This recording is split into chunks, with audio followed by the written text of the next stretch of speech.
इन 7 फलों को खाते ही बुजुर्गों के पैर जवाब देने लगते हैं, अभी खाना बंद करें। दोस्तों, क्या आपके पैरों में अचानक कमजोरी आने लगी है? क्या चलने में थकान, कपकपी या झुनझुनी महसूस होती है? क्या आप सोचते हैं कि उम्र का असर है, लेकिन असली वजह कुछ और है? तो जरा ठहरिए। हो सकता है आपकी थाली में रखा एक फल ही धीरे धीरे आपकी पैरों की ताकत को खत्म कर रहा हो। जी हाँ, आज की इस वीडियो में हम बात करेंगे ऐसे 7 फलों की जो बुजुर्गों के लिए जहर जैसे हैं। ये फल दिखने में तो ताजगी भरे लगते हैं, लेकिन आपकी हड्डियों और मांसपेशियों की ताकत को अंदर ही अंदर खत्म कर सकते हैं। और सबसे खतरनाक बात यह है कि इनमें से कुछ फल ऐसे हैं जो डॉक्टर भी हेल्दी मानते हैं, लेकिन बुजुर्गों की बॉडी के लिए इनका असर उल्टा हो जाता है। वीडियो को अंत तक जरूर सुनिए, क्योंकि हम बताएंगे कौन से 7 फल पैरों की ताकत छीनते हैं, क्यों ये फल बुजुर्गों के लिए खतरनाक हैं और इनके सुरक्षित विकल्प क्या हैं। शरीर में मांसपेशियां क्यों कमजोर होती हैं?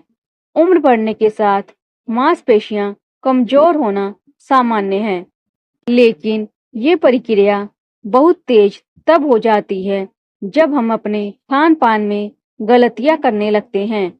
शरीर में 3 चीजें सीधी तरह से मांसपेशियों और पैरों की ताकत पर असर डालती हैं। नंबर 1, प्रोटीन की कमी। नंबर 2, विटामिन डी और कैल्शियम की कमी। नंबर 3, और सबसे महत्वपूर्ण, कुछ ऐसे तत्वों की अधिकता जो सूजन और ब्लॉकेज पैदा करते हैं। अब आइए जानते हैं वो 7 फल कौन से हैं जिनसे बुजुर्गों को परहेज करना चाहिए। 7 फल ऐसे जो बुजुर्गों को नहीं खाने चाहिए। नंबर 1, केले। केला वैसे तो एनर्जी का अच्छा स्रोत माना जाता है, लेकिन बुजुर्गों में ये एक खतरनाक फल बन सकता है, खासकर अगर ब्लड शुगर हाई है, किडनी की समस्या है या मेटाबॉलिज्म स्लो हो चुका है। क्यों खतरनाक है? केले में हाई पोटेशियम होता है, जो उम्रदराज लोगों में इलेक्ट्रोलाइट असंतुलन और मांसपेशियों में ऐंठन ला सकता है। विकल्प: सेब या पपीता। नंबर 2, अंगूर। अंगूर में फ्रुक्टोज की मात्रा बहुत ज्यादा होती है। बुजुर्गों के शरीर में इसे प्रोसेस करने की क्षमता कम होती है। समस्या क्या होती है? गैस, सूजन और शुगर स्पाइक। पैरों की नसों पर दबाव। विकल्प: अमरूद या कीवी कम मात्रा में। नंबर 3, चीकू। मीठा, स्वादिष्ट, लेकिन बुजुर्गों के लिए खतरनाक। क्यों? हाई शुगर कंटेंट मोटापा बढ़ाता है, घुटनों और टखनों में सूजन लाता है। नंबर 4, आम। गर्मियों में तो हर समय आम ही आम, लेकिन अगर आपको चलने में थकान होती है, पैरों में भारीपन या मांसपेशियों की जकड़न महसूस होती है, तो आम इसकी वजह हो सकता है। क्यों? बहुत ज्यादा प्राकृतिक शुगर शरीर में एसिडिटी, मेटाबॉलिज्म धीमा करता है। नंबर 5, तरबूज।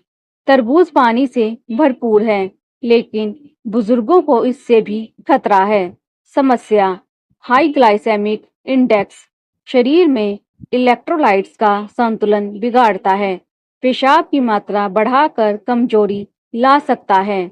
नंबर 6, अनानास।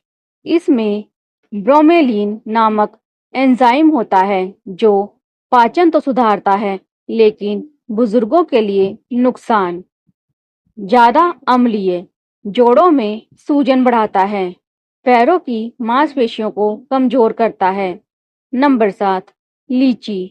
लीची मीठी जरूर है, लेकिन बहुत ज्यादा शुगर और हाइपोग्लाइसीमिया जैसी समस्याओं की जड़ है, खासकर तब जब लीची खाली पेट खाई जाए या गर्म मौसम में ज्यादा मात्रा में खाई जाए।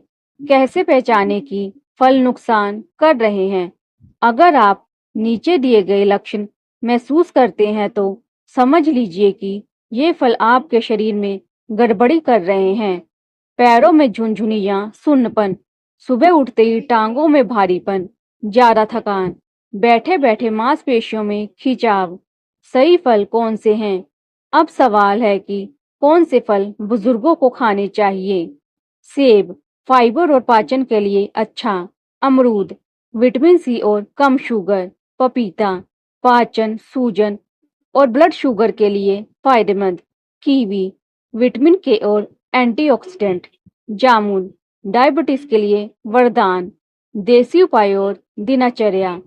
रात में सोने से पहले नीचे दिए गए 3 उपाय जरूर अपनाएं। नंबर 1, गुनगुना दूध प्लस हल्दी मांसपेशियों की मरम्मत करता है।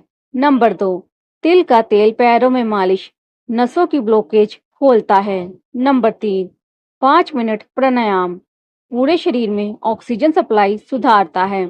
तो बुजुर्गों, अब आप समझ गए होंगे कि कुछ फल आपकी सेहत के लिए कैसे जहर बन सकते हैं। जो चीजें युवाओं को फायदा देती हैं, वो बुजुर्गों के लिए नुकसानदेह भी हो सकती हैं। अब समय है सचेत होने का। अपने खान पान में थोड़ा बदलाव लाइए और देखिए कैसे आपकी मांसपेशियों में दोबारा जान आ जाती है। अगर आपको ये जानकारी काम की लगी हो तो इस वीडियो को अपने माता पिता, दादा दादी या बुजुर्ग रिश्तेदारों के साथ जरूर शेयर करें, क्योंकि एक छोटा सा बदलाव एक बड़ा असर ला सकता है। धन्यवाद।